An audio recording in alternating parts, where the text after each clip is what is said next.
Hey, good morning, guys. Hope everyone's doing good. It's 10:20. I just want to go over the weekly scan for the week of 10/26, right? Big week coming up here. We have 2 weeks till elections. I've already talked about this extensively, but we do have that 2 week period of the weakness or the window of weakness in the options flow across the broad market, right? Now, this doesn't necessarily mean the market's going to sell or tank. It just means supportive flow is lackluster until we get those supportive flows to come back after, I think it's November 6th. So until then, I'm kind of staying frosty. Any pullbacks or larger frame pullbacks, I'm still viewing as higher lows, and I'm specifically talking about the indices. But if we do get that pullback, I still think that a lot of these are buyable longs, in my opinion.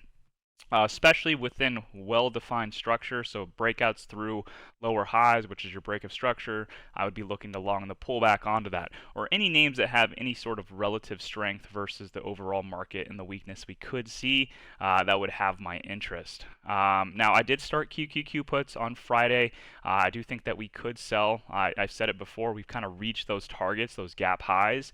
I just think that from there we could see a facilitation back down to fill some of the lower gaps, kind of reset everything and in that window of weakness, and then kind of have a new high post-election and kind of going into the new year.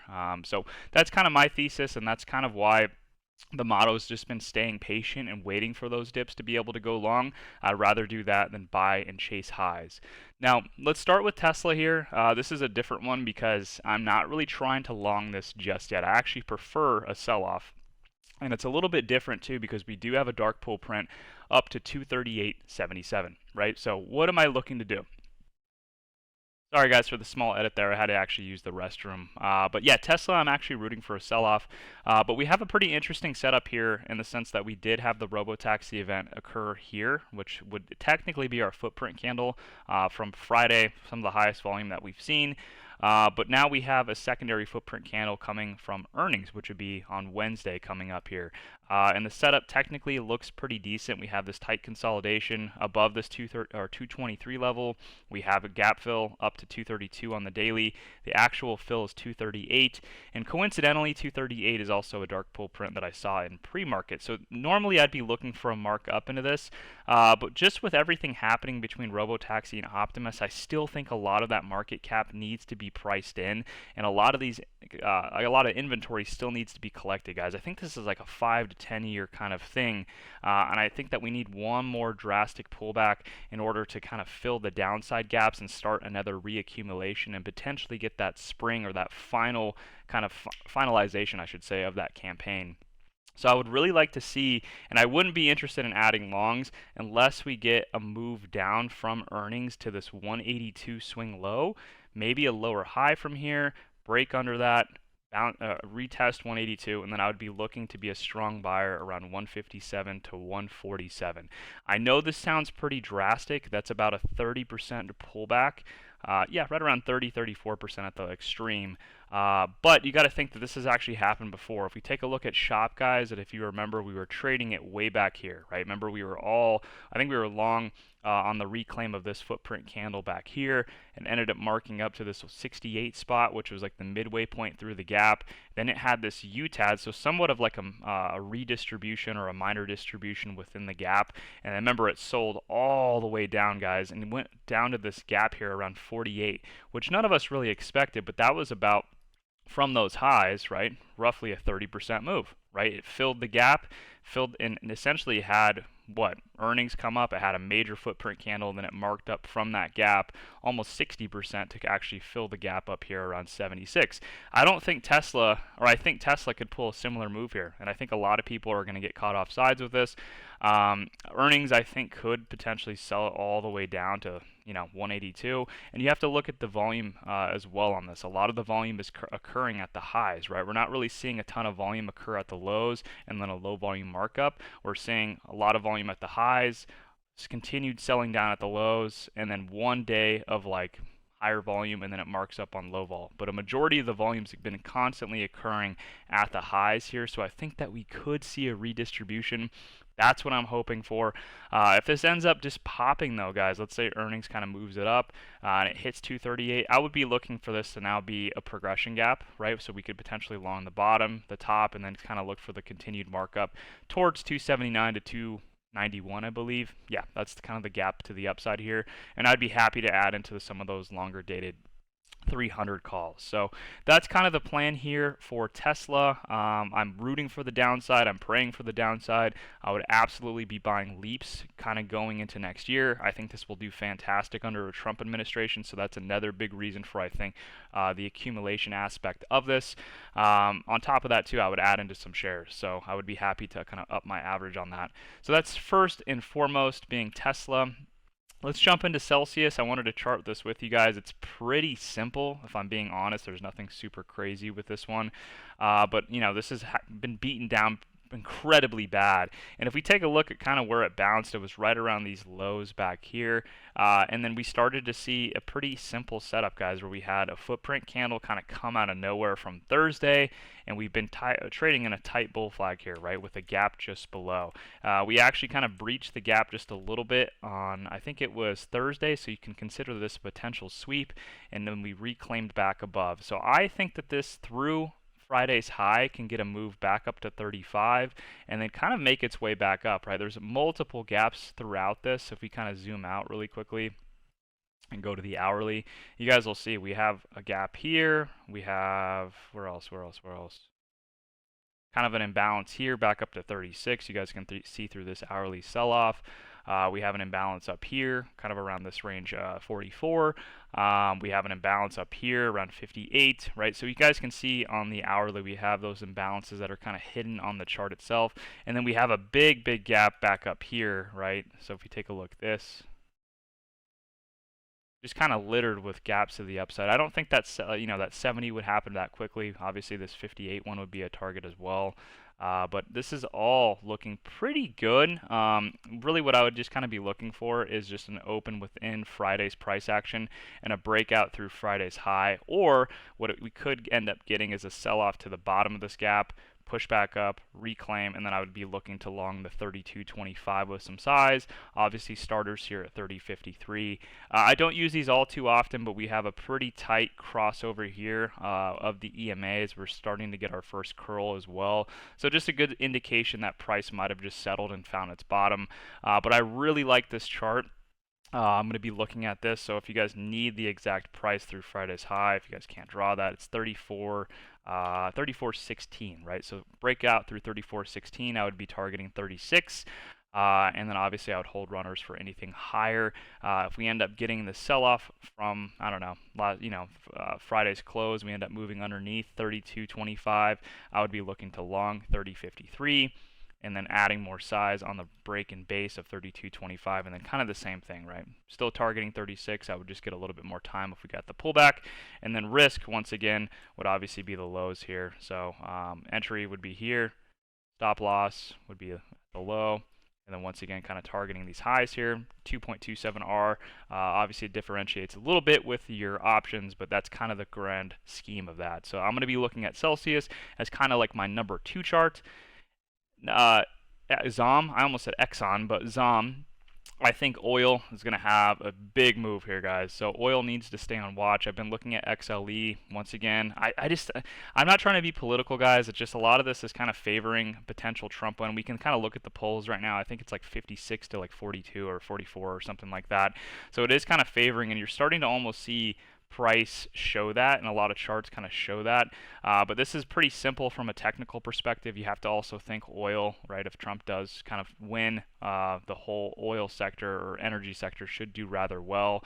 I will be looking at solar as well if we kind of move forward. But this is pretty simple, right? We had these multiple weekly highs acting as resistance. We kind of broke out here back in April, but then rejected, once again rejected back in August, and then we had this clean breakout on high volume that occurred on September 30th, so the week of September 30th, and then we had a really nice diverging pullback here, as you guys can see. Let me make this black really quickly, right, with the past 2 weeks. Now, once we pulled back, you guys can see we got exactly what we're looking for. We got a gap down, and then we got the tightening of the spread here between Tuesday, Wednesday, Thursday, and Friday, so the whole week here with an NWOG, right? So kind of going from Monday to Tuesday, we have a pretty easy gap that I think that we can trade back up into right around 125. So if we open around 119.63 to this 120 spot, so relatively flat, or even through Friday's high. Once again, this Friday high is going to be pretty important. So 120.64. I would be looking for 125 calls into December. Oil is a little bit weird. It's not as spready as like crowd, I would say, but it's still pretty spready and it doesn't move as quickly. So having time behind you is always good. Volatility is pretty low, so the contracts usually remain really cheap. So I would go pretty heavy on this one, but just get time behind me on those contracts. So I'm going to be looking for the 124, 125 calls. There is potential that it kind of breaks through this 124 gap here and moves into this other gap right around 125.36, right? So targets are both these blue marks. Risk would be 119.63, roughly right around that spot. But this chart looks so freaking good, guys, in terms of a simple SR flip that occurred on a macro time frame. Once again, kind of sweeping below that, we're seeing some of the higher volume kick in right around the support without it breaking lower and kind of forming nice little hammers here. So once again, 119.63 is kind of the basis for the trade at that support, looking for a break above 120.64, targeting 124, 125. So cool. So Zom's going to be on that watch list. And then last but not least is coin here. Remember, I talked about this a lot. I wanted that pullback. I really didn't trust Bitcoin. Bitcoin looks like it's going to go parabolic, and I think there's no way around that now. And I've been waiting for this to kind of confirm coin specifically through this little range here, right? This was kind of like your break of structure range. We can talk about this a lot, or I've been talking about this a lot, where we had a higher low here, kind of push for a lower high, higher low, tried to go for a higher high but couldn't close quite above, and then it sold through. We had the break of structure here, lower high retest, lower low, pushed up, higher low, broke out, right? So it's a very, very key break of structure that's now turning support again. Very, very easy lower high to really base this off of from this August 19th high right around 211.92. We can just round that to 212. So beautiful chart here now. I think that this, if it can pull back, guys, I think if this can pull back and hold this 212 spot, this has awesome opportunity. Honestly, dude, honestly, to push these highs, there's no way around it. I think it's going to push all the way up to this 270, 280 level. I don't even know what strikes to take, but that's what I'm going to be targeting, right? And if you guys want to scalp this and kind of go 250, 260 for weeklies, that's totally fine. But I think I want to trade this and try to get to these highs here. So the contracts are going to be a little expensive. I'm sorry. If you guys can't trade those, I don't know what to say because I'm not going to alert something I'm not going to personally take. But I'm going to be targeting 270, 280. I think this pushes right back to those highs there. There is potential here. I mean, you guys can always use the old progression gaps as kind of like areas to look at. 230, if it can pull back to 212, you might be able to target this progression gap high here at 230. It's technically 229.38, but I'm going to round it. That would be good. So once again, kind of just looking for this. Pop out and go to that spot there, right? We could just make this black because visually it looks better. But yeah, that would be that spot. I didn't even look if you guys want to maybe go down. I mean, that looks fucking fantastic. Even like, yes, yeah, that's probably the first target is 230 now that I go to the 4 hour.